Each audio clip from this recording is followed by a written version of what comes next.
And we are live just a few moments past the scheduled start time of 12, about 5 after the hour.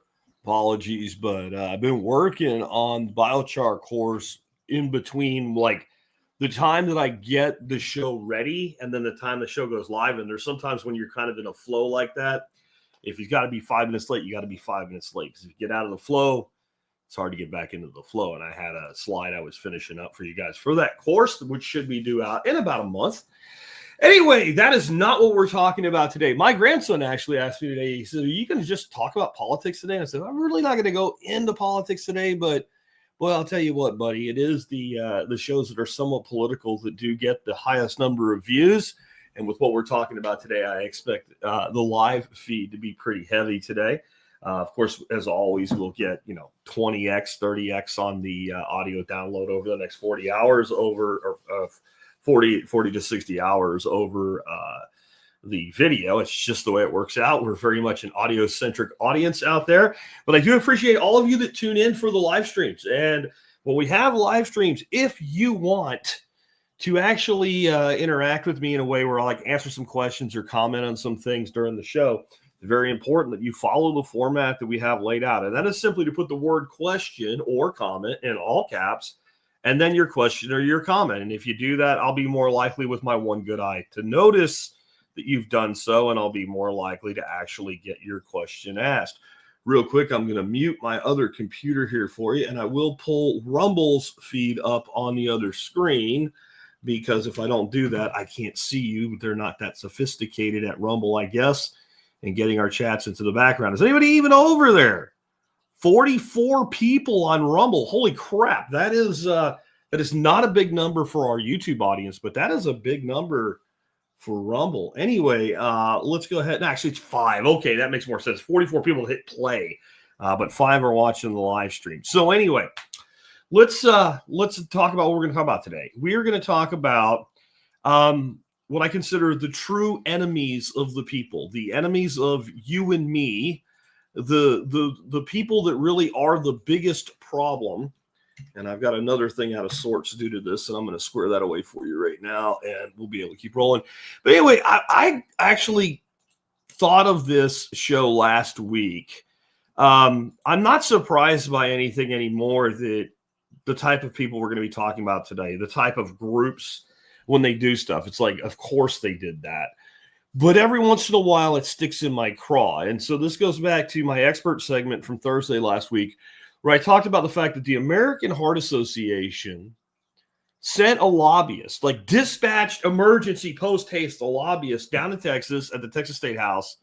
And the reason they did it is because the Texas House was considering adding on some legislation for our SNAP program, which is basically kids' food stamps, right? The food stamps you get for your kids. And saying, hey, well, if you're getting money to buy your kids food, it probably shouldn't be Pepsi and Twinkies and candy and things like that. So like taking certain classes of food as full on high sugar junk food and saying this is not what these kids need.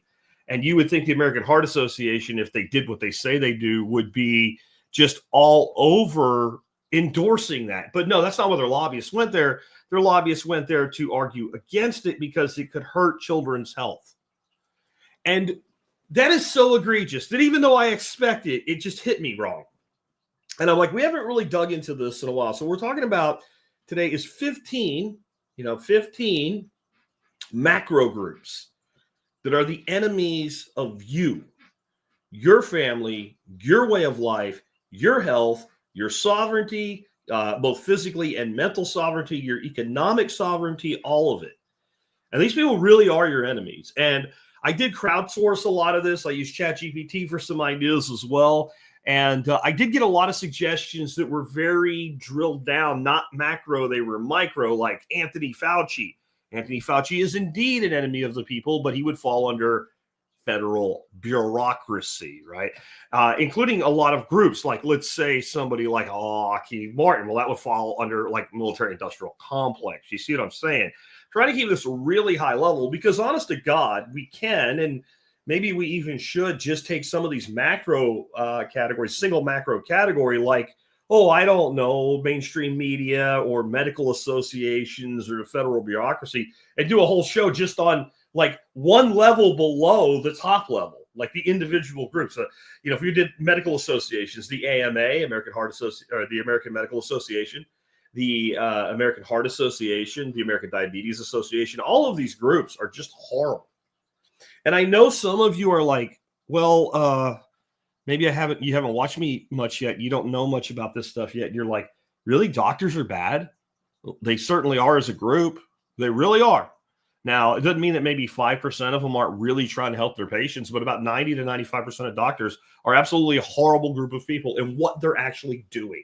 It doesn't mean that I wouldn't talk to you or hang out with you if you're a doctor, or I wouldn't trust you with something like, I don't know, directions on how to get somewhere, but I'm not going to trust you prescribing drugs for me, especially without some additional research. And by the time we're done today, you'll see why. Public sector unions would be another example. Those are your teachers' unions, right? These are unions that are funded by and large with public money.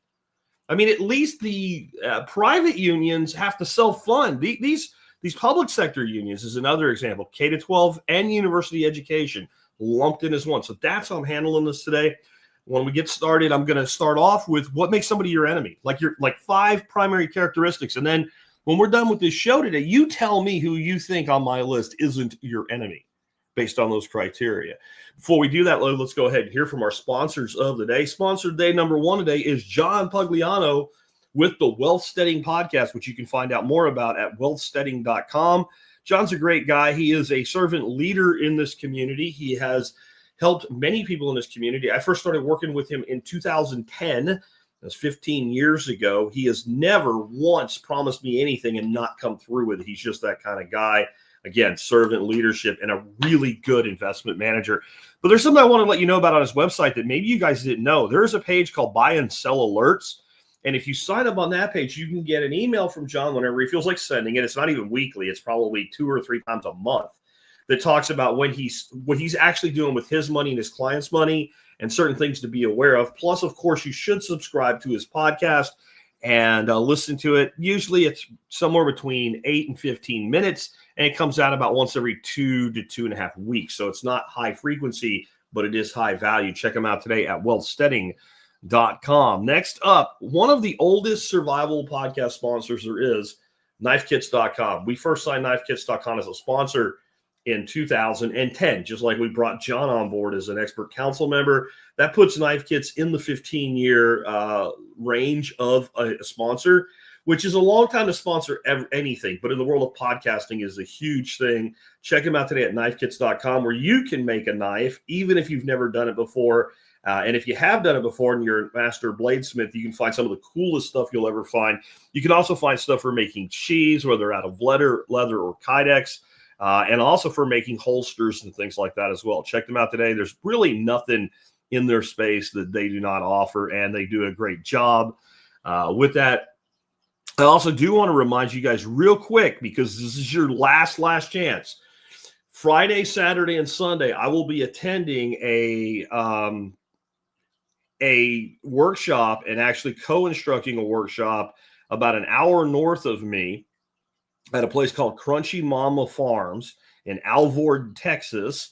There's an 18-person limit. I think they still have like 2 seats left available. I don't know if they've upped the website, but the last time I heard from them via email, they were down at 2 seats. So if you want to come, I would get in touch with them and get set up to be up there again Friday, Saturday, Sunday. And every student's going to leave, not just with all the knowledge gained, but with about 50 pounds of the best grass-fed beef you'll ever put your hands on or in your mouth. So definitely consider doing that.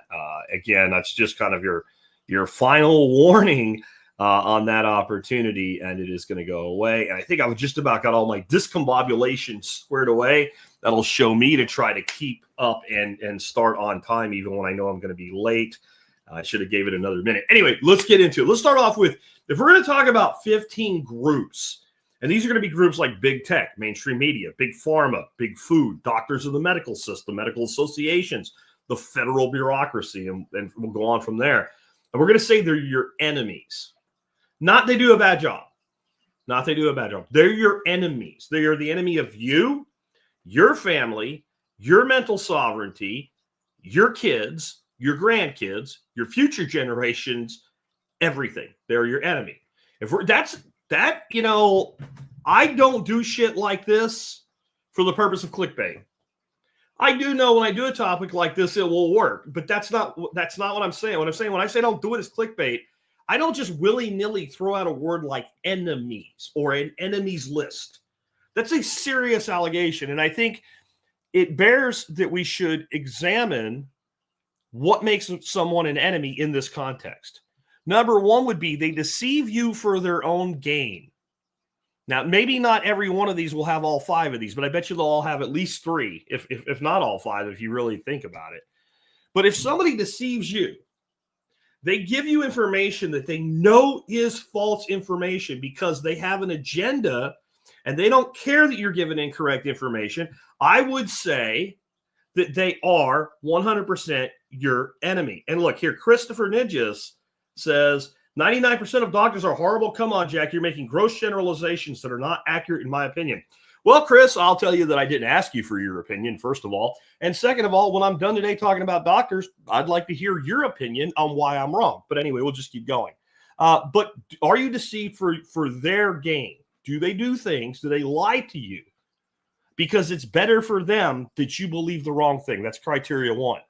2, they exploit you while they pretend to help you. While they pretend to help you. And by the way, Chris, I didn't say 99%. I said 95%. That's a number I'm very comfortable with. And when we get to doctors today, we'll talk about that number. But that's the only thing about, do they do something that says, I'm going to exploit this person, somehow profit off this person, whether it's financially or by achieving my agenda, while I'm pretending to help them? We'll just keep these criteria in mind as we go through today. Number 3, they benefit from your suffering or struggle. When you are not doing well, they are doing well. It actually makes things better for them when you have to struggle or suffer. And I don't mean the basic human struggle. Like, I think if we remove too much of things that people have to achieve over for them, they become complacent and lazy. When I say struggle here, I mean, when you're giving a diabetic the advice to eat cranberry oatmeal cookies, and you're the company that you represent profits from dialysis on end-stage kidney disease from diabetics, that to me would be you are benefiting from someone's struggle and suffering in an immense way. And it makes you a horrible, horrible, horrible human being who doesn't care about other people. You only care about your agenda. And then they create dependence to maintain power over you.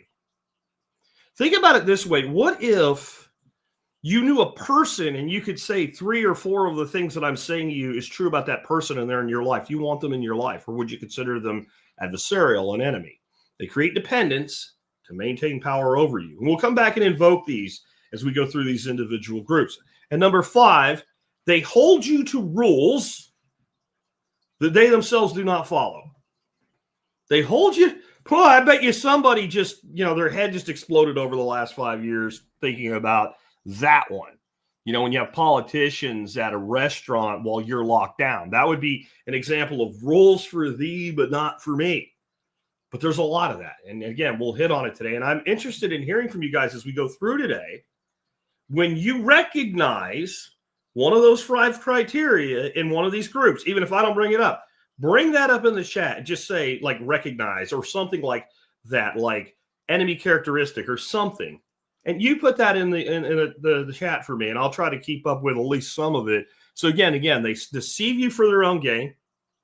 They exploit you while they pretend to help you. They benefit from your suffering and or struggles. They create dependence to maintain power over you, welfare, and then they hold you to rules that they don't hold themselves to. I would say that if you can identify a couple of those characteristics in any group or entity, or somebody that's supposed to be your friend or family, you've got an enemy. You've got somebody that you should not trust. Hopefully we agree on that. So here's my top 15 true enemies of the people. Number 1 is big tech. I probably don't have to say much about that, but big tech, do they deceive you for their own gain? Do they exploit you while pretending to help you? Do they have rules for you that they don't follow themselves? I'd say all of those fit for that one. So that's straight up. But if we think about big tech, the biggest thing we can say about big tech is they censor truth. They don't care if something's true or false, right? They care that it doesn't match their agenda. COVID was a perfect time to see this, right? Like, I think the best thing about COVID as a period of time is how many things people were like willing to give a pass to, or say they don't really mean it that way, or it's just an error. Like, it was so in your face that somebody would come out and say something like, well, it appears that hydroxychloroquine helps mitigate COVID symptoms.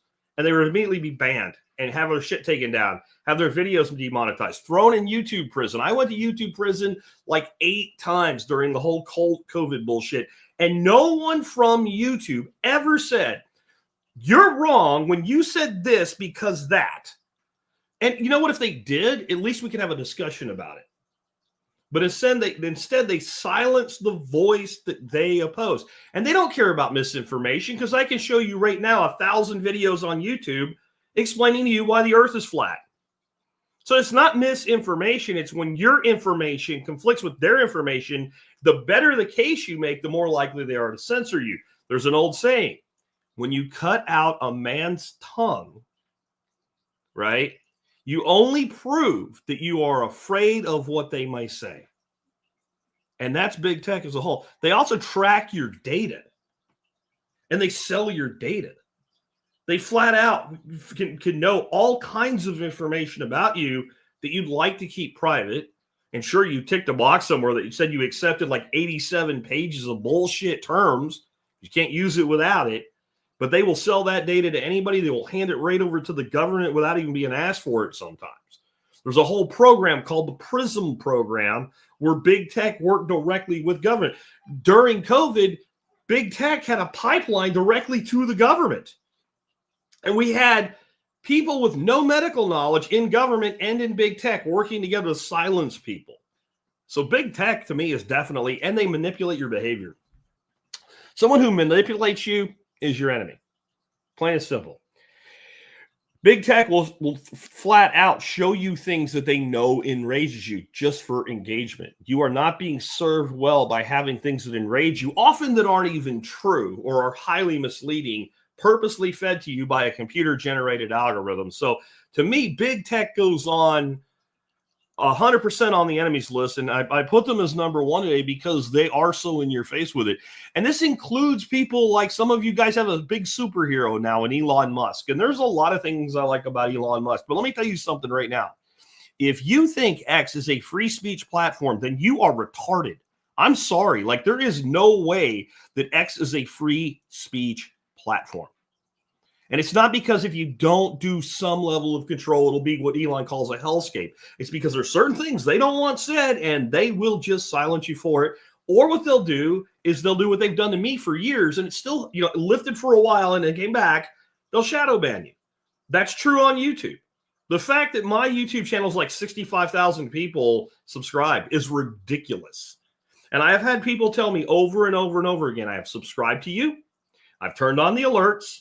I don't get any alerts. I come back and it says I'm not subscribed to you. So I resubscribe to you. And then a week later, I stop getting the alerts and I come back and I'm unsubscribed. This has happened over and over and over and over and over again. So what they're doing when they do this to me, they're interfering with my ability to make an income. They're fucking with my business by turning off my ability to reach people who have said, I want to hear him. And at the same time, they're denying you the right to hear what you want to hear. Enemies list, period. Next up, and it goes in consort. And I try to put these in a logical flow where they kind of, the teeth most mesh together and they work in cahoots. And that is mainstream media. And when I say mainstream media, today I pretty much mean all media that isn't 100% independent that you wouldn't call social media. Right? That's it. And then a lot of, like I said, there's a meshing of this. An awful lot of what MSNBC or CNN or Fox News or whatever does, they can put that out on big tech, and big tech will totally let them run with their shit, right? So that's where it starts to blend right away, even though we're only 2 in. But number one is mainstream media manufactures consent and agreement. If you think back, again, COVID, I'll use a lot today because this happened so blatantly during COVID. Mainstream media scared the vast majority of this country into consent and compliance. And this is just one example of how they did that. The real-time death counters. Do you remember those?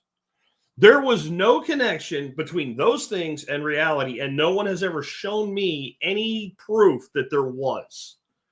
The real-time death counters were nothing but a widget made by a tech person that they put on the screen. There was no way to know who was dying where and when around the world, but yet they had this like rapidly accelerating, we're all going to die. There's not one of those fuckers. I'm going to tell you straight up, not one of those fuckers that was like, oh, and as we look at the real-time death counter, let's talk to Dr. Jagoff to see what we can do besides sneezing our sleeve to protect us from COVID. The guy saying it knew when he was pointing at that widget that he was lying to you. He knew he was lying because there is no world in which that number made any sense. When I started tracking the actual reported data, I was finding deaths reported 6, 8, 10 weeks after the person died, not classified as a COVID death, 2.5 months later, changed and classified as a COVID death. So how could you possibly, in the early days when nobody knew shit, have a real-time death counter running? If you don't think that is manufacturing consent, they also control the narrative. Did you ever see? They occasionally would bring like Harvey Weiss on to talk about hydroxychloroquine. Some of the people who talked about ivermectin, and they give them a little 5-minute segment by themselves. Then they'd have somebody come on and rant how they're a lunatic, and then they would just go on with it. And then they pretended that they actually gave both sides of the story. If the media actually wanted you to have the truth, they would have gotten somebody like Dr. Harvey Weiss, which is one of the most cited researchers that's alive today. Right? Like when you start looking at people that are cited in medical journals more than Harvey Weiss, you're looking at people that have been dead for 20, 30 years or more. And famous names. You know, with medicine, it's really psychology, but like Sigmund Freud has been cited more than Harvey Weiss. That's the kind of level you have to go to get somebody cited more. You would have gotten him, and you would have gotten any one of these morons telling you it was going to kill you and it was for fish aquariums, or it was, you know, like the ivermectin was horse paste or something. They would have put them on TV. They would have let them each say their piece and have an open, honest debate. But they didn't do that because that does not control the narrative. And they silenced dissent. And the mainstream media silences dissent 2 ways. Number one, the person that dissents, they either just do not give them the ability to speak, or when they speak, they talk over them, and they stack the deck. They take, this is why he's a loon. Let's listen to the loon, and here's why he's a loon again. That's how they control the narrative that way. And they lied to you. They told you things like, you know, Joe Rogan, they made him look sicker than he was. That's an example. Another way they control the narrative. Remember when Biden did his like freaking Nazi speech? We had the Marines behind him and the red and everything. And in the middle of the speech, the red shade lightened because even CNN and MSNBC was like, oh, this doesn't look good. Let's just change it, right? So many examples we could go on, but let's go on from mainstream media. I think most people would agree mainstream media is an enemy of the people. How about big food? Big food. When I say big food, I'm talking about the fact that you go in the grocery store right now and you walk down the chip aisle or the bread aisle or the packaged food aisle, and you're like, oh my God, look at the free market. This is just amazing, isn't it? If you're a dummy, like there's thousands and thousands and thousands of choices. And the truth is, in any aisle in the grocery store, there is between 4 and 7 main brands that make up over 95% of the product on the shelf. 4 and 7 main brands, and any full on both sides of the aisle, front of the back of the store, there'll be 4 to 7 main brands. That's all the choice in the world that you have. And they are, you know, Frito-Lay, PepsiCo, right? Coca-Cola, all these other giant corporations. And a lot of times you think of like PepsiCo.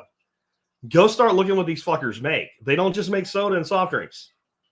They have their tentacles through everything, and they have complete dominating control over the supermarket space. If you are a small independent company, it is very hard to get your ass one little narrow spot on the shelf. There's people, their entire job is to make sure that you don't. It's called merchandising, right? Merchandising, retail merchandising. That means we want to make sure that we have at least our piece of this shelf. And if anybody's on a shelf next to us, it should be another big conglomerate. We don't want small guys. They'll give the small guys a little, about 5% of the space. It's always controlled who they let in. And they're always evaluating, do we want to consume this company into one of our own? And so you get really good independent brands being in the low carb space. Like one of those brands was Rouse. They make a tomato sauce, like a spaghetti, a marinara sauce. And Rouse made a very low carbohydrate sauce. That's why they took off in the space of low carb. So everybody started buying it because it was the one really, and then a giant food conglomerate bought them, rolled them in, and now they have all kinds of junk food in addition to the jarred sauce. And the jarred sauce is not quite what it was in the beginning, and I'm sure that will only continue to get worse over time as they bleed out the brand. And so you see all these brands, but they're really all owned by one giant tent. I remember when people were like, "Hey, I'm gonna boycott Bud Light," but you know, InBev makes like 80% of the freaking beer sold in the United States. They don't care where they get their money from. They don't care what labels on it. They care that they get their money. And these are the people that have tied directly into things like the American Heart Association. Why do you think the American Heart Association is down in Texas? And we'll get to them in a little bit. But down in Texas, saying it's very important that children through SNAP, which is public money, have access to buy soda. Because one of the biggest contributors to the American Heart Association is PepsiCo. You see how all this works. You see how this is all strung together. So when we get into big food, we get companies that literally at this point are profiting from disease, addiction, and fake nutrition. Disease, fake nutrition, and addiction. And these fucking companies literally have figured out something known as the bliss point. And the bliss point is where we get the salt, the fat, and the sugar at the exact right combination for the food, the flavors going on, if we can even call it food. That when Lay's says something like you can't eat just one, it's not because they make a really great potato chip. It's because the chemical engineering in that chip makes that statement not a brag, it makes it a fact. It keys in on a part of the primal brain, because the type of food that's now available in mass and super cheap today, and I don't even mean about the toxic nature, the chemicals and everything, just the breakdown of the macros doesn't exist in nature. You cannot go out into nature and find something with the amount of fat and sugar at the same time that's in a barbecue potato chip. It doesn't exist. And so because we run as human batteries, that's one thing the Matrix got right. Our bodies are batteries, but batteries for ourselves is what they're supposed to be. And we lived at a time when you didn't just go to the grocery store whenever you wanted more shit. You didn't just run down to the corner store and pick up some Slurpees and shit. You had to go out and find food. And as you went through seasonality, different foods ebbed and flowed in supply. And inevitably, you would go through a period of time with a fair shortage of food where all of your tribal band members would lose weight, and then spring would spring, and then there would be new food, and then you would start to put weight back on, and you would go through this kind of up and down in weight. And so when you got into a place, let's say, where the salmon were running and the berries were out at the same time, you actually had a significant amount of fat, protein, and sugar together, you put that together, and you ate that. It sent this signal, the survival signal to your body. Charge up. Charge your batteries, because eventually you're going to hit another low point, and you're going to need to be able to draw the fat for energy, and you're going to need to draw the fat for the vitamin D for your immune system that's in it. Well, that doesn't exist anymore. You can have all the fat, sugar, and crap you want all at the same time, all the time now. These companies know this. If you go watch a show, and it's a great show, honestly, called The Food That Built America, you'll learn, especially in the first season, about how much of this was done by chemists. And I actually don't believe when they started out, they were really trying to do it this way. It's just how they started out. That show will take you back to a time when not everybody had a refrigerator. In fact, most people didn't. Food spoiled, food went bad. The initial thing they were doing from a scientific standpoint was making the food not kill you quickly through poisoning. And the long-term result was they've made food that slowly kills you over time with all of these chemicals and all these processes. And they don't care. That's why they're your enemy. They deceive you for their own gain.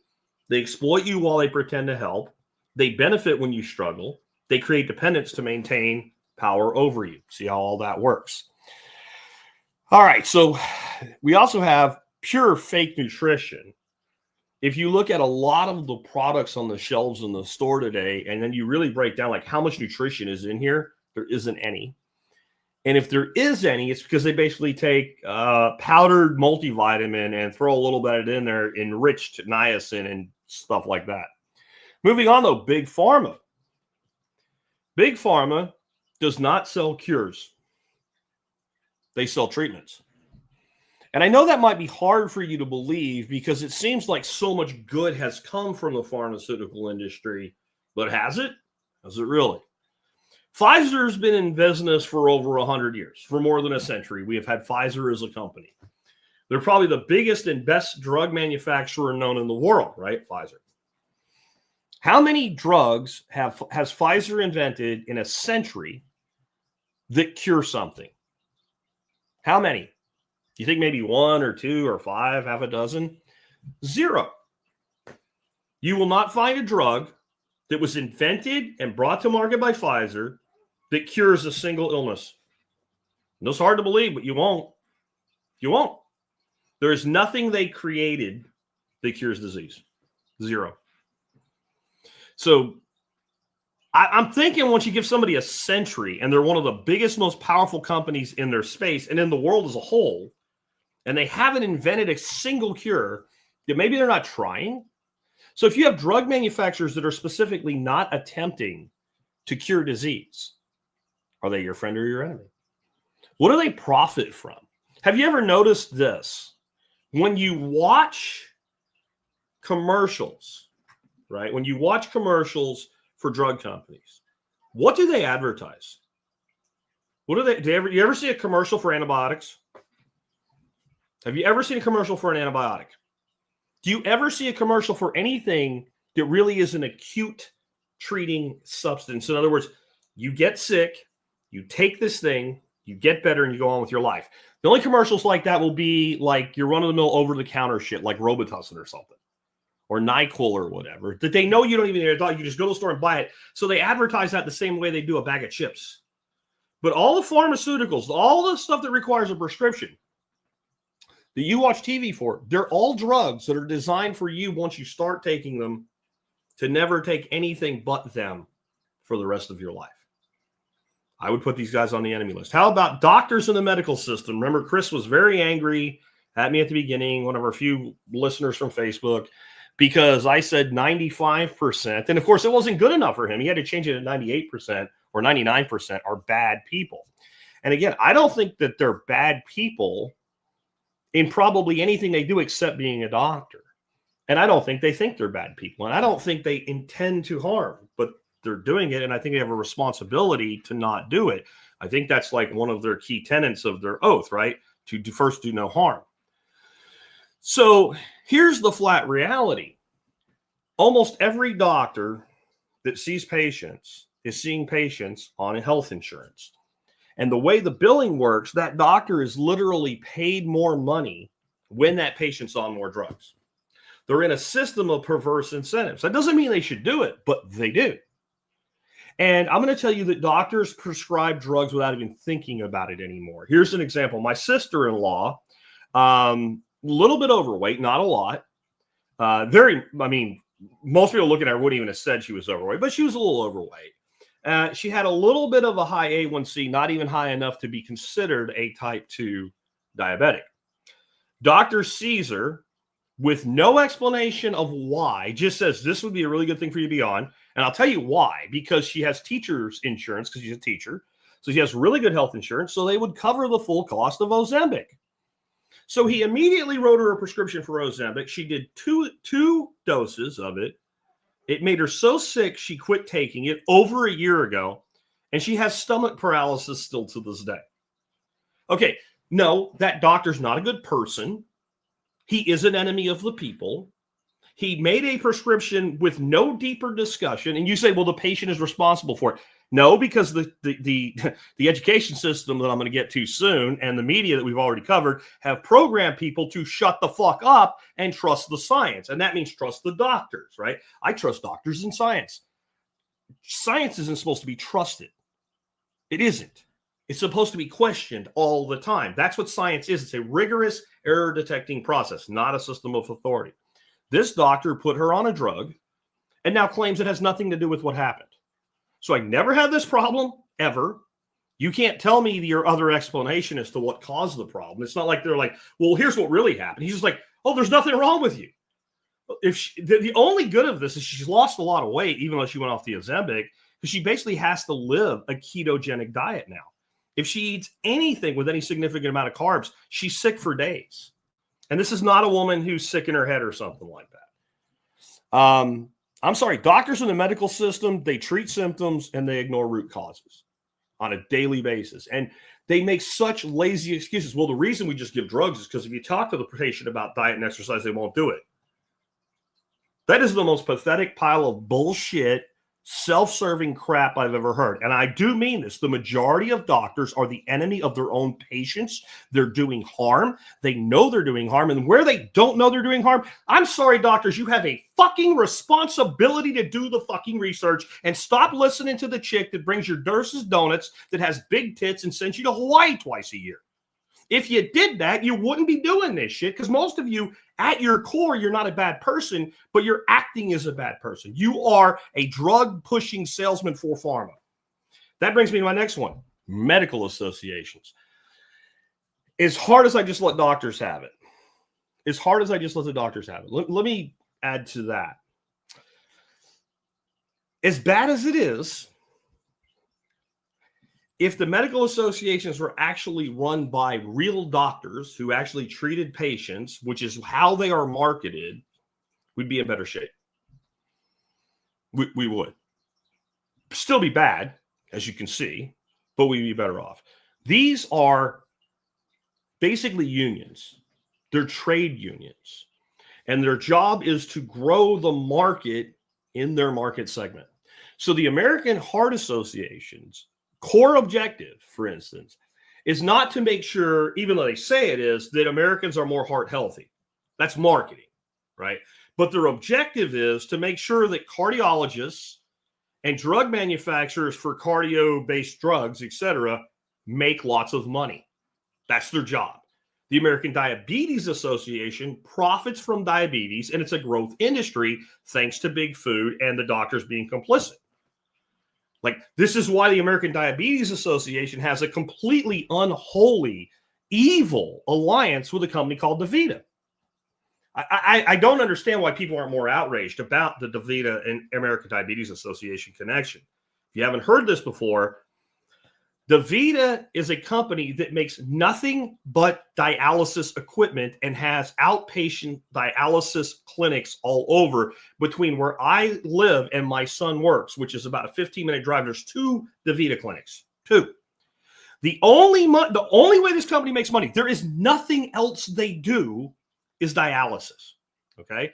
The number one cause of end-stage kidney disease in America today is type 2 diabetes. DaVita partners with the ADA to make recommendations for diet down to providing recipe books. And you can look this shit up. Some of their recipes are things like cranberry oatmeal cookies, popcorn 3 ways, including covered with sugar. Even a lot of the meals that they recommend that could be good for diabetics have added sugar for no apparent reason. One example is they have if you go to DaVita's website and you look up these combined recipes between them and the ADA, it's salmon with vegetables. Sounds great. 3 tablespoons of honey on a single salmon fillet. Let me say that again. 3 but it's honey, Jack. It's fucking sugar. Okay, I don't know why there's not more outrage over that one alliance alone. There should be people in prison for the rest of their life over this. This is straight up gangster level shit. Hey, we profit from diabetes. Hey, we do too.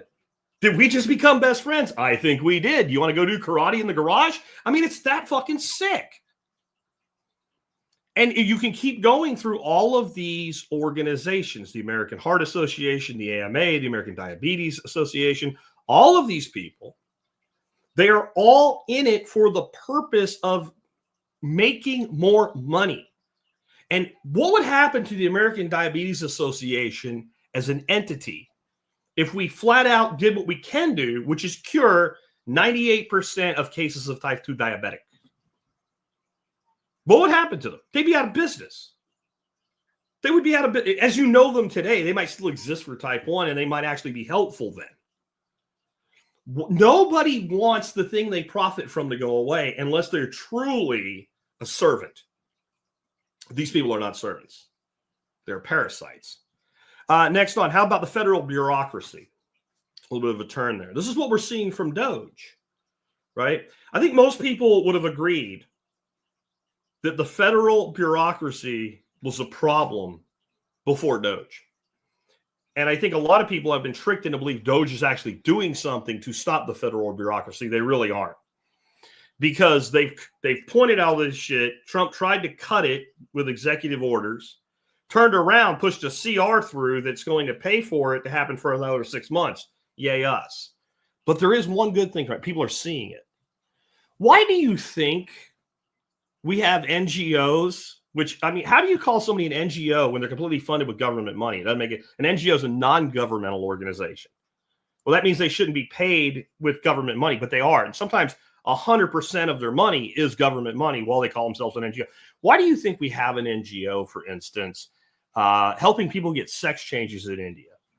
No matter what you think about that, billions of dollars to help people in India get a sex change. Why would you do that? Because it doesn't matter what the money's supposed to be for. This is regime change is what it is. This is controlling. Because what do they say when they really fall back on it to why we can't cut all this? It will be an open door for our adversaries like China. In other words, we don't want to stop manipulating and controlling other countries because then our adversary will go in and do it, which is actually admitting what's going on. And the federal bureaucracy is that's just a piece of it. It's actually, to be honest with you, the USAID stuff is the tiniest piece of all the federal bureaucracy. When the Democrats are shrieking right now, they're coming after your Social Security. How? By pointing out that a person 150 years old shouldn't still be drawing Social Security because they're dead? Like, it doesn't make any. Why do you think that's going on? There's a bunch of grift in this. There's massive billions, if not trillions of dollars over any period of years being raked out of this, robbing the country blind, robbing the taxpayer blind. This is clearly somebody who's not your friend. They're unaccountable and they have power that rules by regulation. The federal bureaucracy has no real constitutional power if you actually followed the Constitution. 90% of what it does, it's not even supposed to be doing. That's why it's all convoluted. That's why it's all confusing. And if you think about a lot of other things like big tech had this pipeline, right? It had a pipeline with the government, but big tech was getting money through the federal bureaucracy. If you look at the softball interviews that Kamala Harris was given, everything was pre-approved. Things were edited before they were actually published. And then the softball treatment of Joe Biden, who everybody knew had dementia, by the way, right? Everybody knew it, but they hid it. A lot of these media outlets, these people were given money, or the networks were given money through the federal bureaucracy to protect these people. This is just, I know this is hard to believe for some of you. This is all truth. I defy anybody to conclusively prove that anything I'm saying here isn't true. And so the federal bureaucracy, tons of shit that you guys are rightfully pissed off about goes under there. What NIH did during COVID, that would be under the federal bureaucracy. Coming up with these rules that nobody in Congress has actually voted on. Like, we're going to ban certain kinds of gas stoves and shit like that.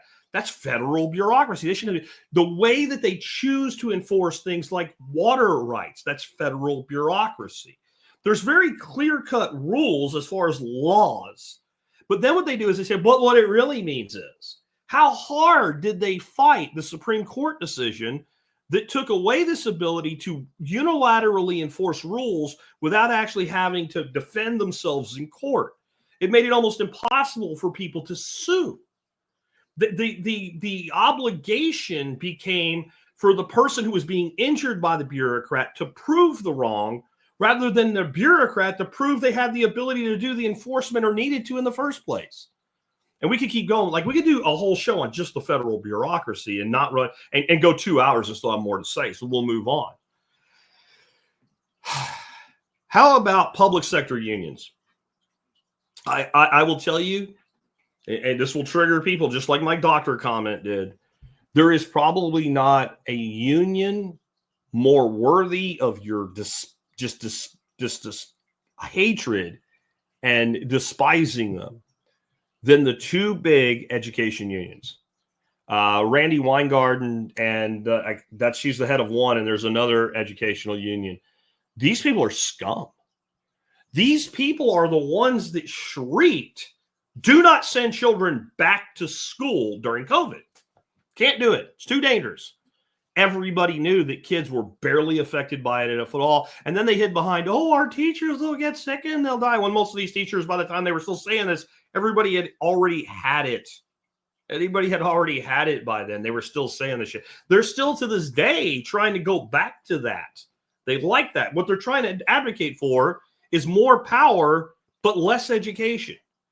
I haven't seen the teachers' unions propose anything to actually better educate children in my adult life, and I'm 53 years old. You know, so you're going to have to show me a place where it happened for me to believe you. And then there's a lot of like these government unions and things like that. Here's another example. So for all this, oh my God, the poor bureaucrats. Oh my God. Oh no. Elon is just cruel in the way that he's laying them off. And the IRS agents are crying. Like, is there anything more delicious than the tears of an IRS agent? No, there isn't. I'm going to make a commercial mead, small batch, IRS tears or something, golden tears of the IRS or something. I don't know, right? Like, but they are just losing their mind over all this. But who got in the way of it? Like Trump's initial idea, let's just lay off, get rid of, it will stop hiring, and that will help through atrophy. And then we'll offer an incentive. You can have anybody that wants to, it's a federal employee, just stick your hand up, we'll give you 8 months of pay, and you go away. And you have 8 months to figure out what to do. You guys remember that? Do you know what happened to it? They were sued that they can't do it, and federal judge agreed. And I don't know what the status of it is now. I know it was still being fought for a while. But who did it? Unions. Government union. The government union said we're supporting our people, which is what they're supposed to do, by making sure there was like 60,000 people said immediately, I'm out. I'm out.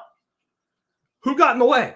The union that's supposed to be supporting the worker got in the way of the worker willingly choosing, I'm going to retire early, take my money, and go do something else. While they full well know a lot of these employees are not doing their jobs at all. They don't care if they do their job. They care that they're there. The fact that they're there gives them power. When they can say, we represent 2 million employees, that has a lot more pull than we represent 800,000 employees. They didn't want that number to go down. Number go down bad for them. That's the truth. I'm sorry if you don't believe it, but it is. But on top of all this, it's 100% funded with tax dollars. Oh, Jack, that's not true. Just like every other union members of like the postal workers or the office and employee of professional OPEC union or OPIC, whatever it is, like they all pay union dues. Yes, and who pays them? With what money? Who pays them with what money? How is a federal employee paid for? With federal taxes. When they say they pay taxes too, That's like a dude in the back of a pickup truck pushing against the cab while everybody else is on the ground pushing the truck, and he says, I'm helping. They honest to God, I don't even think they should. A federal employee should not even pay taxes. They should just pay them, right, so that it's already adjusted out. Just why make the money go in a circle? We'll get to that. That's banks. Money moves, they make money, no matter where it moves or how or why. All it's got to do is move.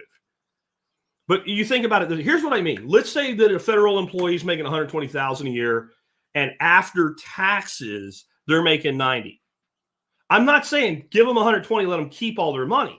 I'm saying just pay them the $90,000. Why even create the need for this revolving system of shell game bullshit? Because it's part of the whole illusionary process. But I'm telling you guys, the public sector unions, they also shield incompetence and extract wealth with no accountability. You want to, for all this talk, we need to pay teachers better. We need to pay teachers better. Randy Weingarten makes a $500,000+ base salary to be a teacher's union employee. We don't even need her. She's functionally useless. But she makes $500,000 a year. The average teacher is nowhere near that. She couldn't teach anything. I get you here. You have to know shit to teach shit. I guess you could teach a class on grifting. How about the surveillance state? The surveillance state. Things like the PRISM program, which is way evolved since we first learned about that back in 2010? Remember when I first started covering that back in 2010? They monitor, control, and erode your personal freedom. That's the surveillance state. Do you know that every single person in our country, there's a digital dossier on you? I covered that back in about 2012. Had an expert on to talk about that program. Our nation was founded on a principle of a right to privacy. And so what they do is they create this illusion. They put out, like, this is where it all folds back together. The media puts out shows like 24 and Jack Bauer's going to get him, and everybody cheers for Jack while he's physically torturing the obvious bad guy. But why do you think they're doing that? Do you think that those types of TV shows bear any resemblance to the actual reality of like black sites and things like that? If you do, the propaganda is working. The surveillance state's entire purpose is not just to spy on you, but to make you think before you speak, to make you think before you act, just to make you feel like, well, I better not, I'll get in trouble. That's what its purpose is. And that's what its biggest purpose is. It is to limit freedom by creating the illusion that your choice to limit your own freedom is voluntary. Now, I'll personally tell you what I think we should be doing. I think everybody out there should be using encryption technology all the time. And I'm not talking about Bitcoin, though you should use that too. What I mean is, like, you should start sending encrypted emails to people with, that have the counter response on the other side where they're able to get your emails just so your emails are encrypted. And I don't care if your email's about, your sick cat. We should make them work harder for what they get. We should burn up their systems by overloading. If you want to spend 6 months, NSA, to figure out that I sent my friend an email about how to make, kebabs, go ahead and do it. I'll start sending cat pictures to everybody I know with them, if I can get everybody on the other end actually using encryption on the other end. Absolutely.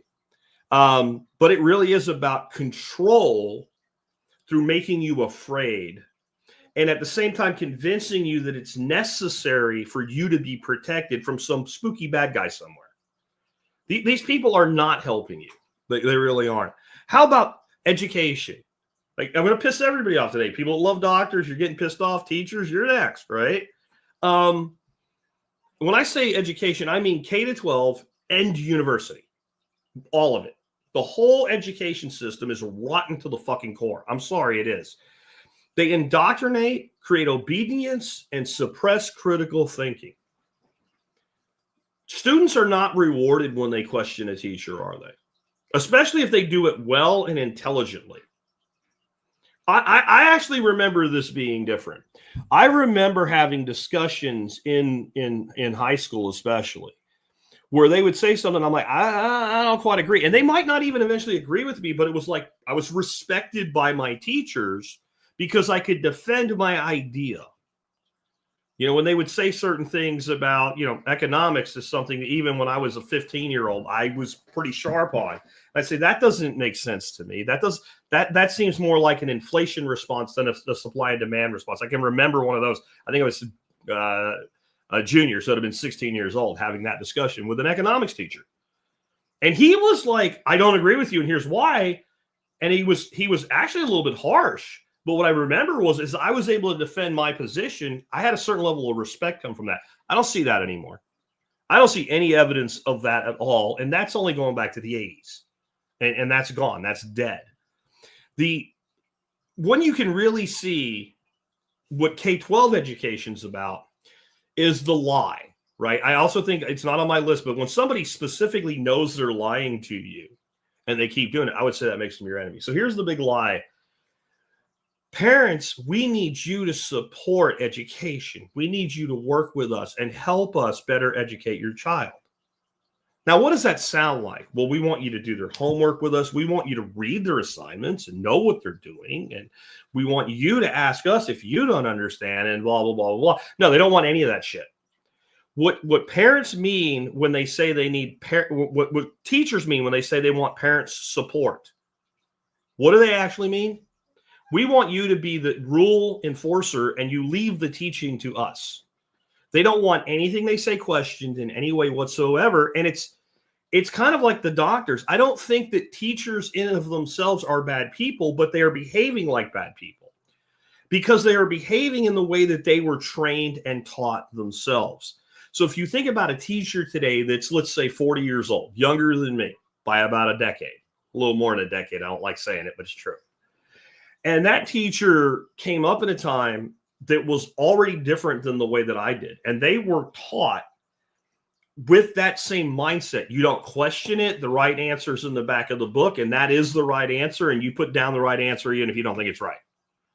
And the people that go through all that get to college and say, hey, I know what I want to do. I want to go do what was just done to me by somebody else. And they get a degree in education or something related to it. And then they get a teaching certificate and go back and teach. Think about what that person is. First of all, they clearly didn't see through the bullshit, or they wouldn't have wanted to propagate more of the bullshit. The people that become teachers are rule followers to the extreme 90% of the time, at least. Okay. Then most of them, and I'm not all of them, but most of them never have held a job outside of an institution. They've never been outside of an institution. They go to an institution from K to 12. They go straight from 12th grade graduation, summer's over, right back to school. 4 years later, 5 years later, depending on how long it takes them, they graduate, and the first job they get is what? Exactly what you'd expect as a teacher. Now, let's say they've taught for 15 years. Okay, so they went K to 12, that's 13 years in school, right? 4 more years, right? Was it 17 years in school? And then they teach for, let's say, another 10 years. Okay, so that person's now been in that institution for 27 years. They're completely programmed to do things the way that system is designed to have them done. There is no independent thought in there at all. Most teachers, they could not function outside of an institution. They just couldn't. They think things are unfair that are just anybody that doesn't work in an institutional environment finds to be comical that somebody would do this. Like, here's an example. And, this is even members of my family. I have teachers that are in my family. I don't think it's fair that I have to go back to work a week before the kids show up to get my classroom ready and do all of this random crap. I don't think it's fair that I have to, every couple of years, take some of these continuing education classes. Now, let's talk about both of those. Number one, you're only talking about people that work less than 180 days a year. They literally only work half the year. No, summer's only 3 months long. Yeah, but just like you get weekends and stuff off, they do too. And occasionally there's a teacher in service day, which I'm sure they don't work that hard at, whatever, but they are there where the kids are off, but they're not. But in reality, it's like they get every federal holiday, right? If there's a holiday, teachers get it. If there's a holiday, they get it too, right? So they get all that time off, plus they don't work weekends. Plus they get off 3 months a year in summer.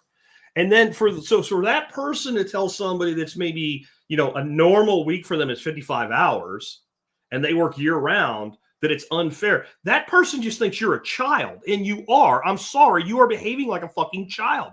Or we have to spend some of our own money for some of our stuff for our classroom. First of all, no, you don't. All this bullshit, all these like Pinterest fucking classrooms and shit. We didn't have that when I was a kid, and I dare say we had a better education. Like decorating a classroom, that was something you had the kids do. Everybody make a picture of what they did last summer. You put them up on the wall, and then Halloween came, and you made Halloween pictures and put them on the wall, and kids got to learn from their art assignments and take ownership of their classroom or whatever. And if the teacher did put some shit up on the wall, that shit might be there for 10 years. No, now we need new shit. No, that's all bullshit. First of all, second of all, don't be a teacher and cry about having to spend your own money for your own fucking job and talk to somebody like, oh, I don't know, a mechanic. Go tell a mechanic about how much money you have to spend. You have to spend $500 a year of my own money. It's not fair. And the mechanic's like, shut the fuck up. I got $20,000 in tools. And if I don't have those tools, I can't get a job. Well, the mechanic's paid better. Yet, go get a teacher to change your fucking oil, and I'll tell you why. That's why. Because they can't. So most teachers that are supposed to be teaching your children to be in the real world, they've never been in the real world. And the same thing's true about the majority of college professors. They just go to school a little longer, something like that. And what do they do next? Right? They go to school a little longer, and then they get a job in college, and then they teach there. They too have never been anywhere in the real world, most of them. Now, there's some schools that are some exceptions. Like SMU has an amazing master's level business program, and like all their professors have actually been successful in the world of business, most in the private sector, before they become professors. That's the exception, though. It's not the rule. The K-12 and university system is your enemy. I'm sorry, they are. That's why we have so many children who become adults who can't do anything, and they believe all the bullshit that they're told by big tech and big media and big food and big pharma. They've been trained to comply. That's the actual job of a teacher, by the way, especially K-12, to train compliance. They call it socialization. That means to train you like a dog to obey. Why do you think we have bells in schools and shit like that, right? 4 minutes to get to your next class. Bing. If you don't get there, you get a demerit. You're in trouble. And if you look at the school system, doesn't it look like the prison industrial complex too, by the way?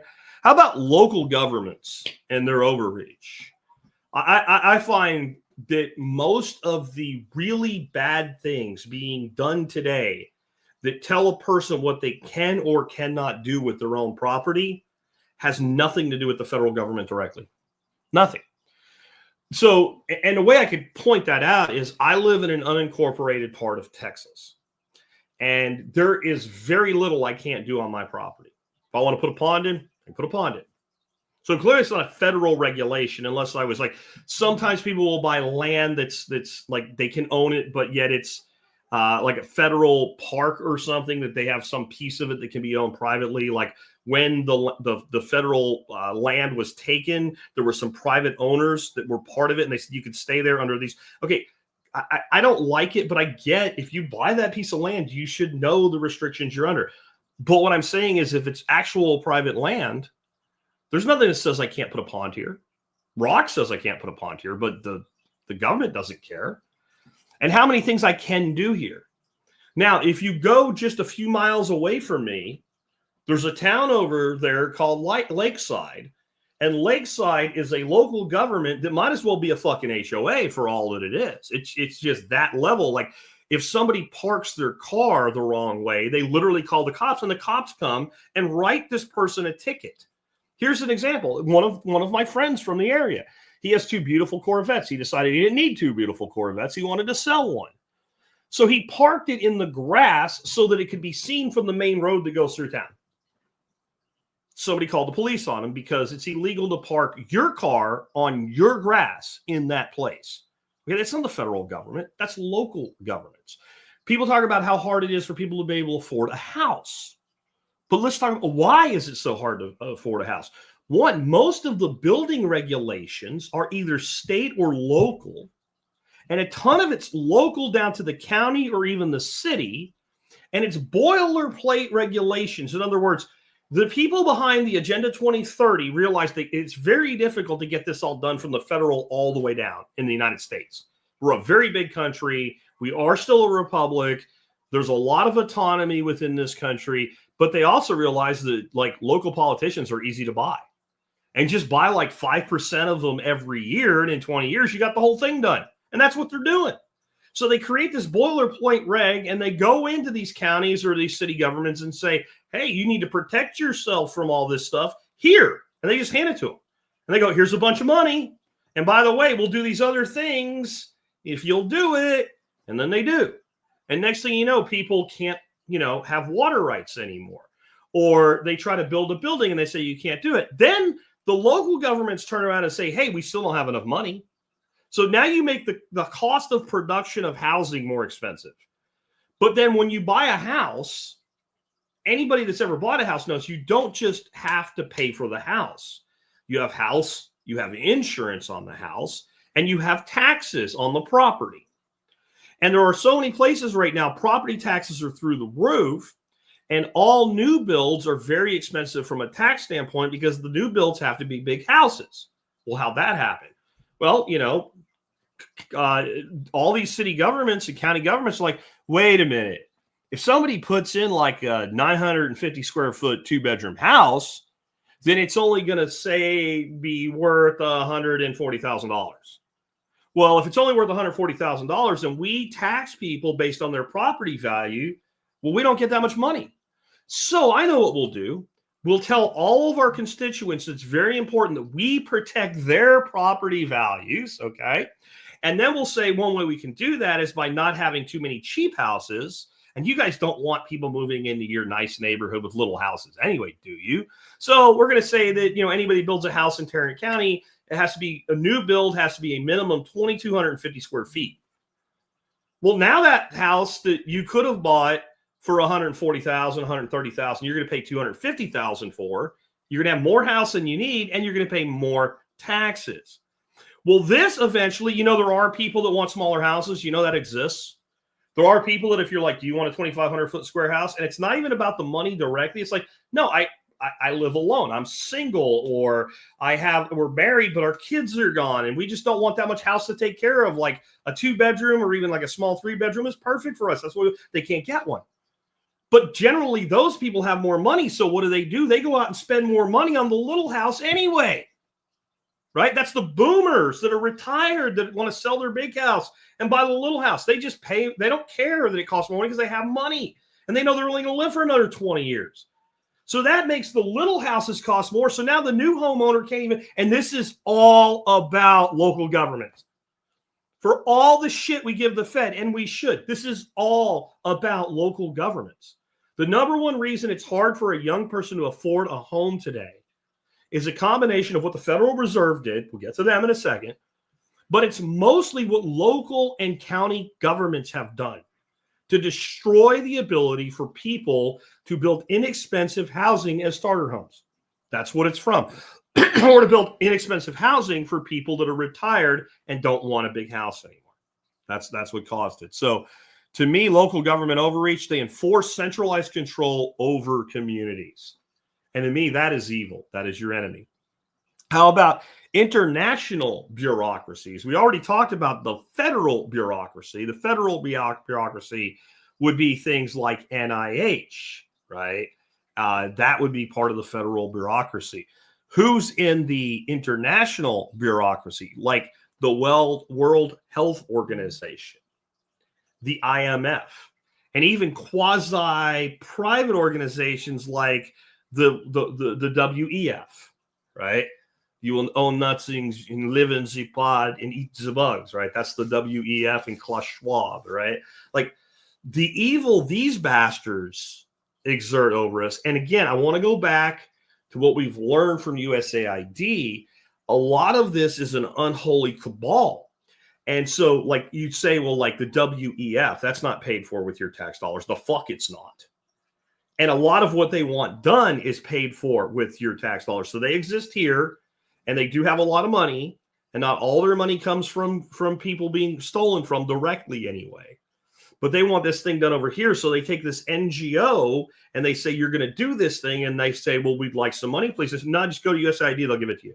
And they make a phone call, and next thing you know, that person's getting $2 billion a year to have housing for illegal immigrants, and the building's empty. I'm not fucking kidding. We just found that out in Texas. There's a company. They have this facility, and I don't remember if it was $2 billion. It might have been $2 million. It was millions of dollars. I think they were being paid millions of dollars a month to have this really great facility so that we had a place for illegal immigrants to be. And as bad as that would be by itself, here's the bigger problem. There's nobody there. The building's empty. That is a combination of international bureaucracy, domestic bureaucracy, and NGOs together as a cabal. They push a globalist agenda, and they have no accountability. Let's put it this way. Who is the World Health Organization accountable to? Who elected them? They have lots of power.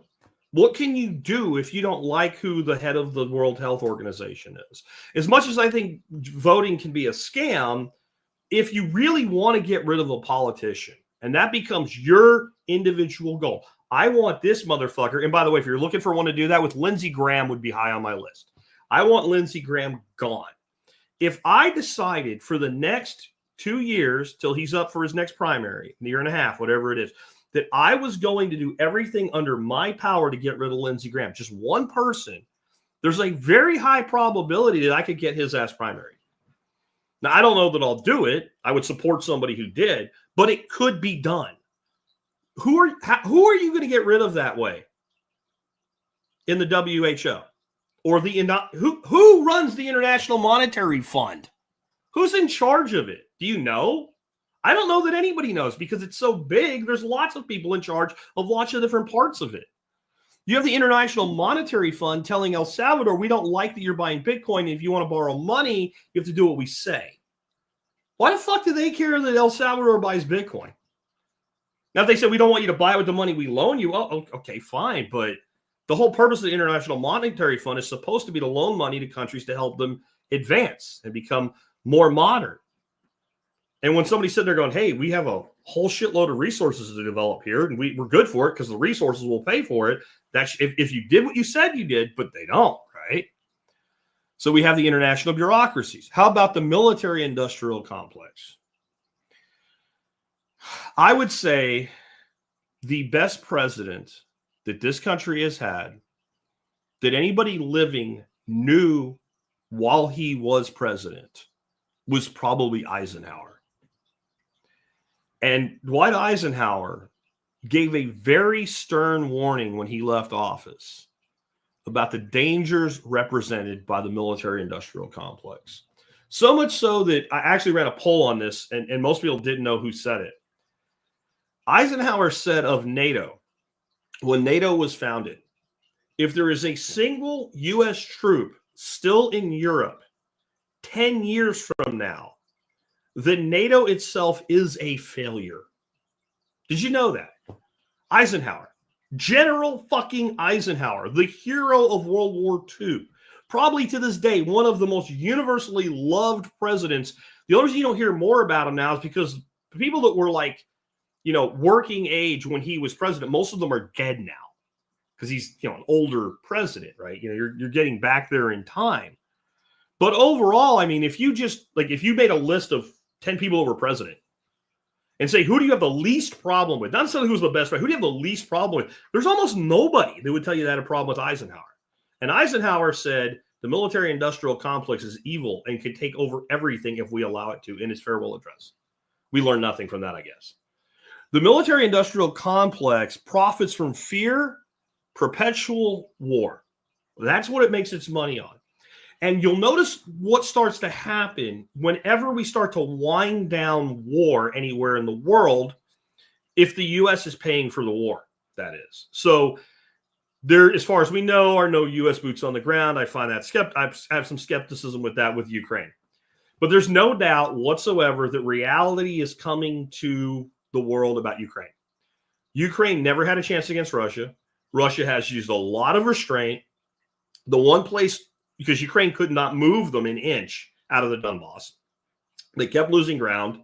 Russia had fortified those defenses, and the Ukrainians went in to Kursk, north of the lines, and actually took a fairly large piece of Kursk.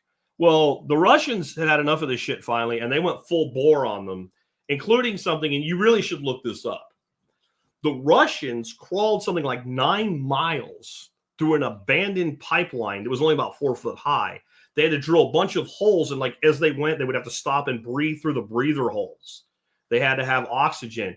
And about 800 Russian troops popped up out of the ground and just laid waste to the Ukrainian forces in Kursk. And there's a very small number of them left, and they're surrounded and holding out for now.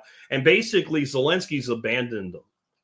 And those guys are going to be wiped out soon. And there is no way in the world that Putin is going to agree to a ceasefire until that is taken care of. It doesn't mean I want it to happen. I'm telling you it's going, like the whole time I've been telling you it's going to happen, right?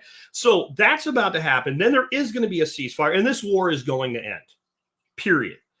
And even if there's still skirmishes or something, the giant multi-billion-dollar packages of money going to Ukraine, that's going to stop.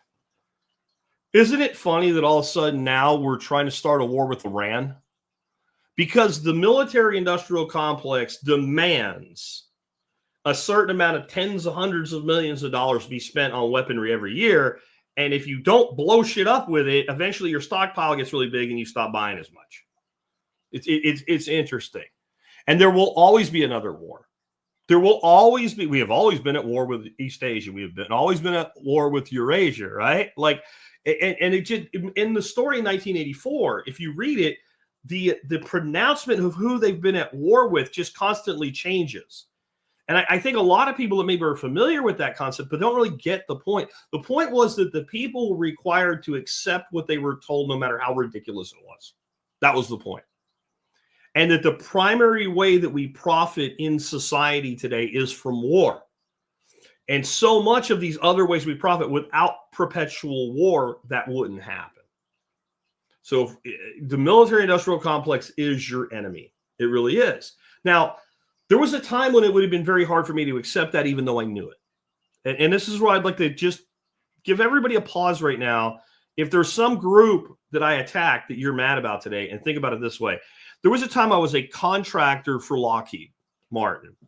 Now, I didn't do anything directly to do with weaponry. I was an optical fiber specialist for them, and I was managing and building and upgrading their optical network in Grand Prairie, Texas, in a very large, there was over 10,000 employees there, right?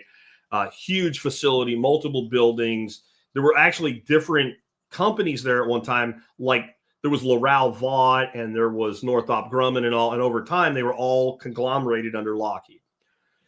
While I was working for Lockheed and being paid fairly well to work for Lockheed, and at the time I actually thought that I was going to stay there and go from contractor to direct employee, I would have had a hard time with that statement, that the entire military-industrial complex is your enemy.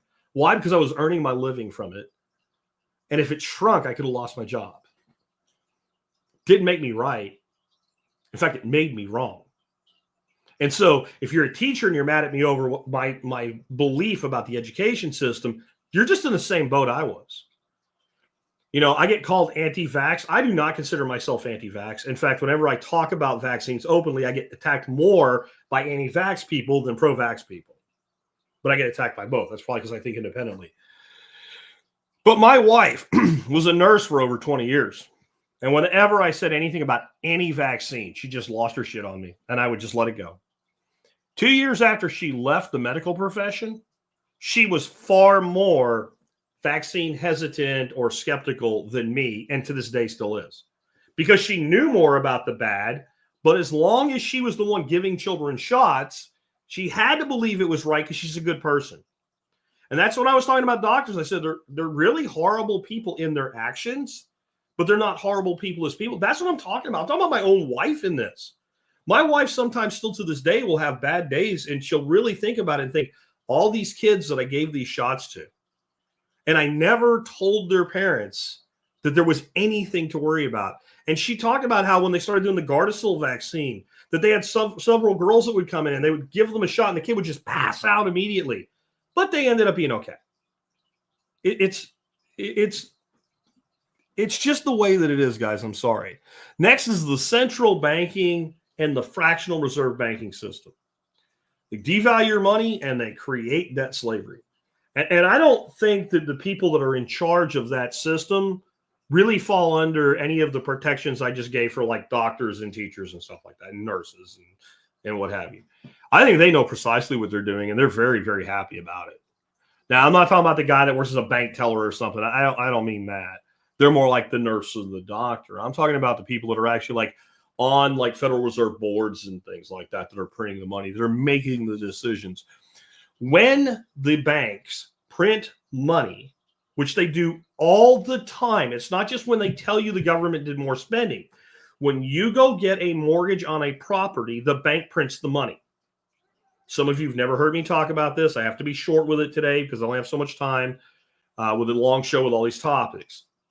But what I mean by that is if you're going to buy a house for $300,000 and the bank says, okay, you're going to conventional loan $60,000 down. So you take $60,000, you write a check and you give it to the bank, and the bank gives you a check for the full $300,000 to buy the house, and now you owe the bank $240,000. What you think the bank did is they go into their deposits and they loan you $240,000 out of their deposits.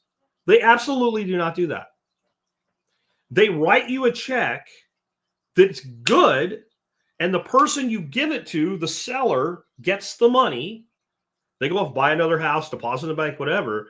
But the check was written on money that didn't exist until you agreed to take the mortgage. Hence, it's printed money. Now, where does its value come from? You might say, well, it comes from me and my willingness to repay the debt. Well, no, that's where the collateral is. It's in the property and your creditworthiness, right? You are backing the debt to be repaid, but you are not where the money got its value from. You're where the willingness for the bank to extend risk came from. And the risk of the bank is actually really minor because they gave you money that they never had in the first place. So if they write you a check for $300,000 and all but 60 of it didn't exist when they wrote the check, and so it's really a $240,000 check, that $240,000 of new money can only get value from one place, the existing monetary supply. Every time you hear about inflation, every time you hear about lending, every time you hear about these things, what they're really saying is so that we can have more money, we have to make each unit of money worth less than it was before we printed it. Right now, they'll tell you some stupid shit like inflation is going down and it's like under 4%. It might be 2%. We don't really know yet, but Trump's doing a good job. When we think inflation's 2 to 3%, it's more like 8 to 12 in reality. They play all kinds of games with this, and they do it at will. And there's an entire class of people in the banking system that their money is essentially free. Or they're actually making billions of dollars on a sick, twisted form of arbitrage where they borrow the money and lend it right back to the government. So they borrow it at, let's say, 1% and lend it back at 2%. And they make 1% on infinity money by having money printed to be handed to them in the first place and then loaning it back and double printing it in a circle. I would say that is your enemy. There is no reason for this system to exist other than to enrich the banks themselves and to give the government the power through our friends at the military-industrial complex to prosecute endless wars. When your grandpa was in World War II, or your great-grandpa, depending on your age, and fighting that war, we were still on a gold standard. Now, Roosevelt did revalue the dollar against gold, hence devaluing it, and did a massive overnight inflation on the gold standard. But at least it was there. And as we were longer and longer in that war, the government started to run out of money. And the government eventually had to go to the people and say, it's very important that we win this war, and we need money, and we're out. And that's where war bonds came in. And people had to willingly say, I will loan the government, let's say $400 today, and 10 years from now, they'll give me $500 back. And I'll do that for the purpose of supporting this war. Have you noticed that none of you probably have ever seen a war bond in your life? After 1971, the idea that you would even need such a thing was just gone. Of course, that's when Nixon closed the gold window temporarily over 50 years ago and put the central banks in total, they were already in control. Let's put them in total control. But what the government got out of it was the ability to, we need some more money. Here you go. But we need some more money. Here you go. We don't have any shit for credit. We don't care. Here you go. How do you think we could have an over 20-year-long war in the Middle East, young people from this country being blown up, coming back, with 70% of what they had before they left, and it just kept going and going and going, and we got nothing from it. We obtained nothing through 20 years of war in Iraq and in Afghanistan. Nothing. We got Osama bin Laden. Pretty sure we could have done that without 20 years of war. Pretty sure we could have done that. We got rid of Saddam Hussein. We could have done that anytime we wanted to with a smart bomb. We got nothing. $1 trillion gone. Our young men disfigured and killed. And we murdered probably over 1 million people combined in 2 countries. And we got nothing for it. And it was all paid for. It was all paid for with central banking and fractional reserve monetary. If you don't think that's your enemy, I don't know how you're still listening to me right now. Next, though, will be my final one for you. The biggest enemy of the people. Anybody want to guess what it is? Anybody want to guess the biggest single enemy of the people? Who is it? What's the group? Anybody want to take a shot at it? When I say it, a lot of you are going to go, oh, of course it is. No, it's not lobbies. John says lobbies. Good guess. Lobbyists to me fall into all these other categories. So if you're a lobbyist for medicine, you're big. You see what I'm saying? Voters, you're so close, Tom. 229 Mick got it. The people are the greatest enemy of the people. The people are the greatest enemy of the people. Got it? I don't just mean the Democrats. The crazy liberals who want, men and women's sports and shit. Yeah, they're horrible. I agree. But in general, just the general population of the people is the biggest enemy of the people. And let's just, think about it for a minute here. All right. Is anybody here unclear about big tech and what they do? They censor you. They spy on you. They sell you. No, you know that. Okay. Mainstream media. Does anybody here trust them? But you still watch them. And you still do trust. You don't trust them, but you do trust them. When what they tell you lines up with what you want to believe, all of a sudden they become a source. Big Pharma. How powerful would Big Pharma be if the average person was, I'm not taking a drug unless I absolutely need to? Just that. And then how powerful would Big Pharma be if people actually controlled their diet in a way that made sense and stopped eating all the food that Big Food sells? So that would weaken pharma and food in one go.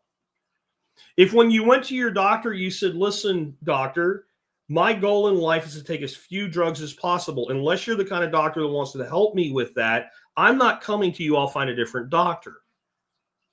How much power would the drug companies have through the doctors in prescribing these drugs if the average person simply said that? How much? I will not take the drug just because you said you went to medical school. You want to assign a drug to me, I need to know, what are my other options other than this drug? What are the side effects of this drug? What are the risks of this drug? And when do I stop taking it?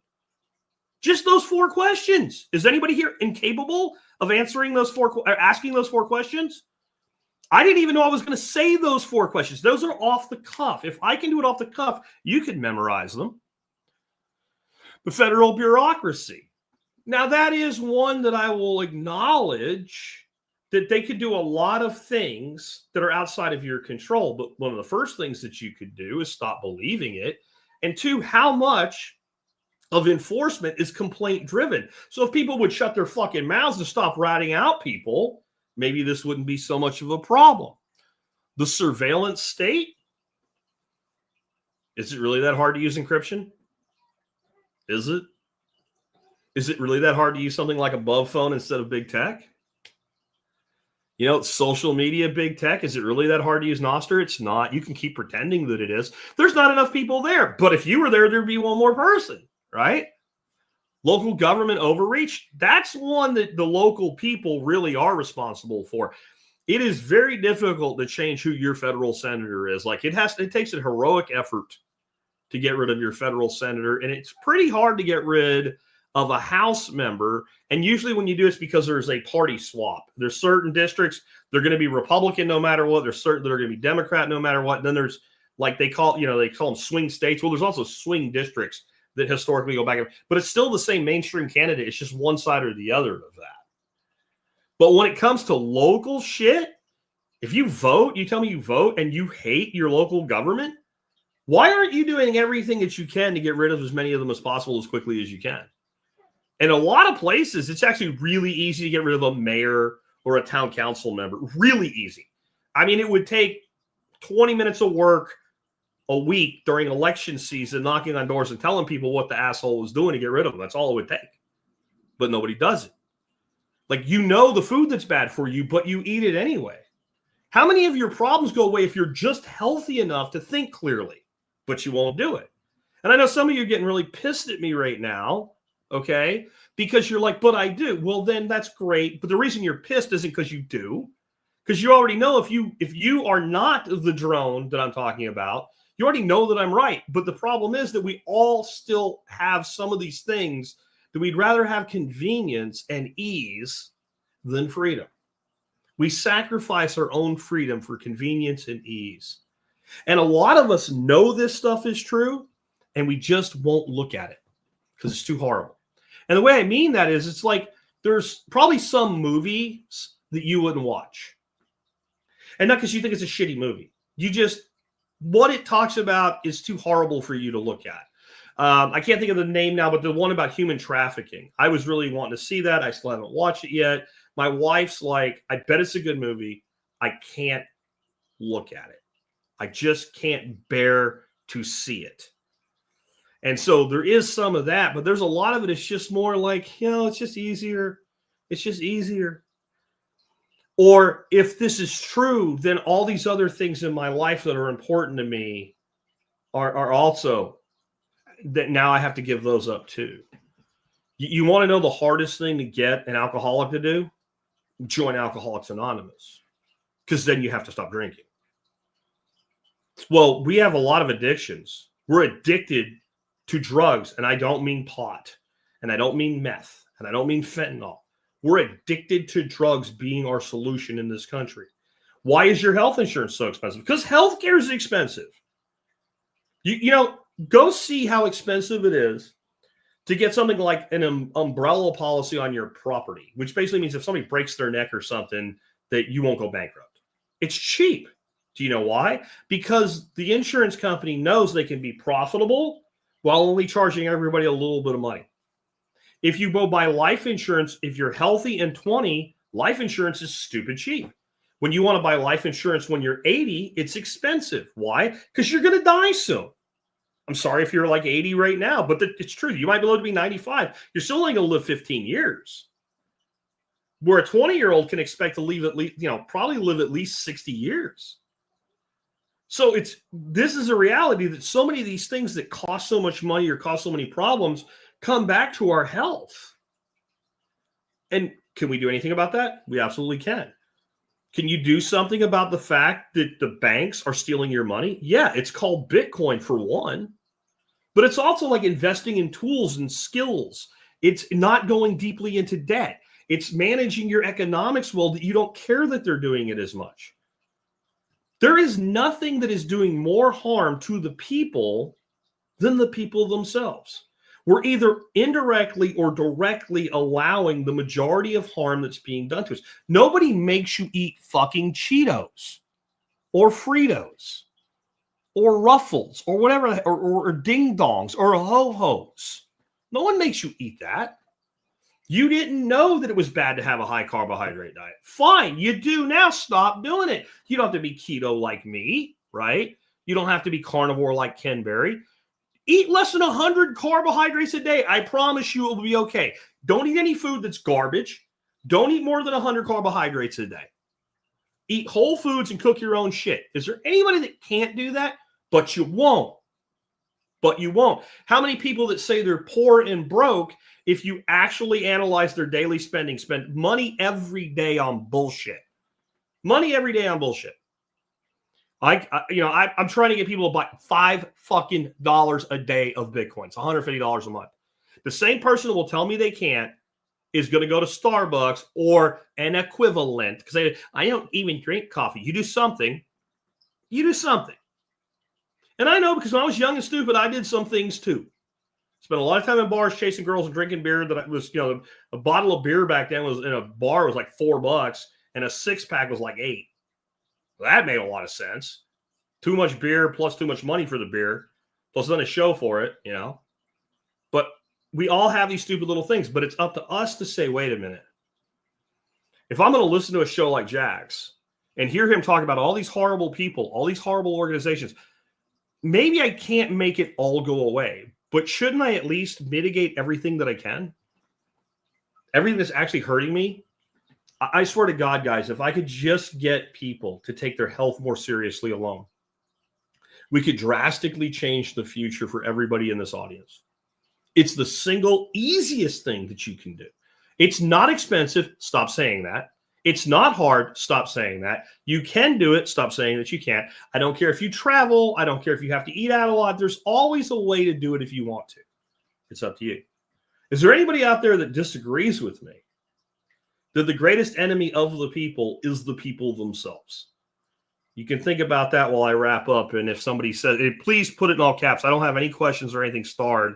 And we're going to wrap up really soon. But I will hit that. If you disagree with me, it's not the people themselves. It's something else. Explain to me why, and we'll talk about it here at the end. Real quick, though, I want to remind you guys that you can help support this show no matter what you do. If you start your online shopping at tspaz.com, TSPAZ, tspaz.com, you'll find all the products I recommend there. Amazon, Vivor are the two places you can find products from there. Today's item of the day is the Victorinox 6-inch semi-stiff boning knife. I first brought this to you about 2 years ago. It has become one of my best-selling products of all time. In the last year, 2024, it was the number 3 best-selling product on T-Spaz. And I sell a lot of products. I sell thousands and tens of thousands of products a year on T-Spaz. And to have one be in the top 3 and have 0 complaints, period, that tells you something. But the reason I brought this around today is, one, it's on sale for 16% off. So I got a pricing alert. I'm like, yeah, that'll be good. But I had just done a post this weekend where somebody had made a roast out of the what they call the mock tender of a sirloin, which it looks a lot like a tenderloin. A lot of times you'll see sirloin tender bacon wrapped like a filet, but it's not a filet, or a mock filet, they'll call it. And that's what it is. It's that particular cut. And what I said was, when you hear a steak, somebody from like a cook or a chef or something refer to as a baseball steak, that's the cut they're talking about from a top sirloin. But I said in my post, right, where I talked about this, I said that one of the best things a person can do for themselves is learn to break down a whole sirloin primal or a chuck roll, either of those, or some other cuts as well. This is the knife. This is the best knife I have ever put in my hands for working with the majority of primals and subprimals, these larger cuts of meat. And when I was talking about eating better, and I said you can eat better and it can cost less money, this is one of the ways to make that happen. A $25 knife can save you hundreds of dollars a year if you learn how to use it.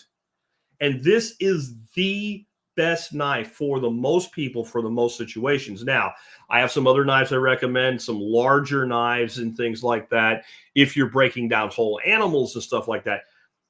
But there's nothing that, if you're going to start out with something already broke down to a primal, that this knife won't do for you. And for most things, it'll do it the best of what's available. It's also great for breaking down chickens and parting out chickens and things like that. It's the knife that I pick up and use more than any other knife in my home. And I walk around with a $600 knife on my belt. And this $25 knife in my kitchen is the number one tool that I use for breaking down meats and cuts. The only knife that I probably use more is like a chef's knife, because, you know, this is not the knife for like chopping onions or peppers or something like that. You want more of a straight blade than this curved blade. But for anything deboning, breaking down meats, this is the one you want. Check it out. I don't see anybody here that wants to tell me I'm wrong about the people being their own greatest enemy. And what I'll finish up with on that thought is, I remember all the way back when I started the Survival Podcast. At the time, I was on quite a few like forums and things like that. And most of them I stopped posting to, because when I started the show, I didn't want to give the impression that I was like trying to pimp my podcast. And I also didn't want to be lifting material. But right at the very beginning, somebody asked a question very similar to that topic. Who is our biggest enemy? Is it the Russians? Is it whatever? And I remember, and this was on Backwoods Home, when Backwoods Home had a old school, you know, bulletin board forum. And I wrote up a few paragraphs saying basically what I just said to you. It's us. We are our own greatest enemy. That point on, that thread blew up, and the consensus among people there was this is absolutely the case, including people that had said it was something else. When they read that, I said, no, you're right. This is what it is. In the end, we are the most responsible person for our own lives. I got sucked in young some certain things to believing the concept that there's no such thing as a victim. I don't believe that. There are victims. There are people who legitimately have been victimized. When somebody's walking down the road minding their own business, somebody runs up to them and shoots them for their wallet, they're a victim, right? There are things that happen that are outside of our control. There's always things we can do to make them less likely or be mitigated. But the reality is any one of us could get hit by a gravel truck, as I've said since day one, on any day. It could happen. There are times where things happen outside of your control. You can get an illness that you really didn't do anything. You just, you know, your poor luck of the draw from your genetics or something. You can be born a type 1 diabetic, and there's not a lot you can do about that. You can have a genetic predisposition to certain cancers. You can get fired from a job you did nothing wrong at. And you can get fired at a point in your life where just getting another job isn't as easy. If you get fired at 28 and you were good at your job and it was just some downsizing, you should have another job before you're worried about it. But if you're 58 and you're not ready to retire yet, it can be very difficult if you lose a job in that same circumstance to get a job that pays well. One of our best friends through the family, I remember he had basically the same job I did when I worked for Fluke. He was a sales VP, and he worked for Mattel, the toy company. All right. And I thought that's kind of a cool job. We sat down and started talking about, like, your job sucks.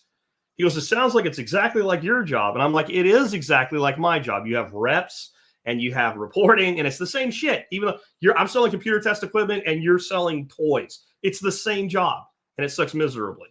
I went on to do other things. He stayed with that job. And he said, I don't like it, but it pays really well. I've been there a long time, and I'll be able to retire. Guess what happened? They just decided one day, we want to bring a younger guy in. So they sent him packing early. They had a beautiful house, and they did not live extravagantly, but they had some really nice things in their life. They had to completely downsize their life because he could never find anything that paid like that ever again. And he had to work about another 10 years before they were fully ready for retirement. So all of these things can happen. It doesn't mean that you're still not the most responsible for your life. And sometimes you made the mistake when you trusted somebody 10 years ago, and you knew it then, and you're at a point now where you're kind of like, I'm stuck, and I feel for you, but you still knew it. Like, he still knew he was miserable. He would have probably been, when we had that conversation, and that was about 10 years before they got rid of him, he probably would have been better off making a decision then to do something different when he would have had another 20 years of work in him, and a company's willing to take a bet on you with that far more when you've got like 6 or 7 in their opinion. It's just reality. We are our own worst enemy. What does that mean that we need to do? Take responsibility for ourselves. I would tell you that this audience as a whole probably gives less of a fuck about the egg shortage than most of America. I hear people all the time, thanks to you, I don't care. right? Grow some of your own food or buy locally or eat better. That's part of manage your money better. Manage your money like you're gonna need more than you think you're gonna need. Be disciplined. Get physical activity. Educate yourself. Take responsibility for the education of your children. Even if you don't homeschool, still take responsibility to educate them.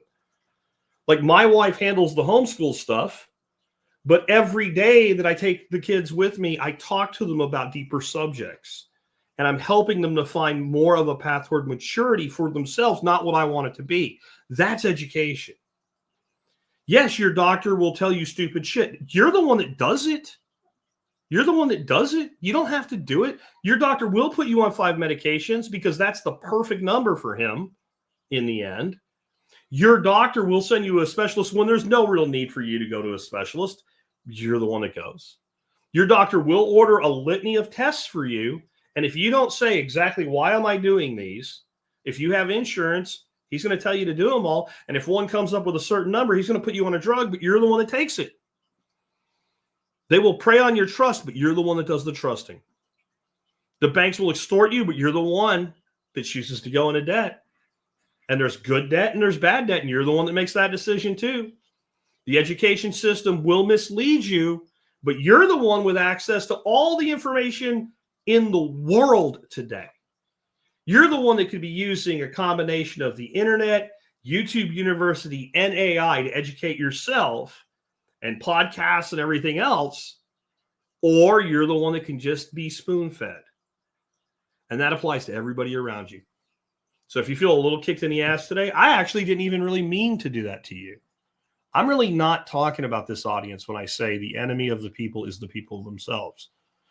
But we all are still to a degree. Hope you enjoyed today's show. We'll be back something with more practical, hands-on, how to do stuff tomorrow. I don't know what yet.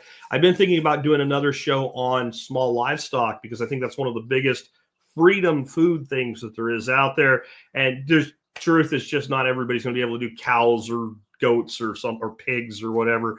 But just about anybody could, pick up and start raising chickens and quail, for instance, or do a little bit of aquaculture or something like that. So maybe I'll do that, if not something else. Again, I appreciate everybody that tuned in today.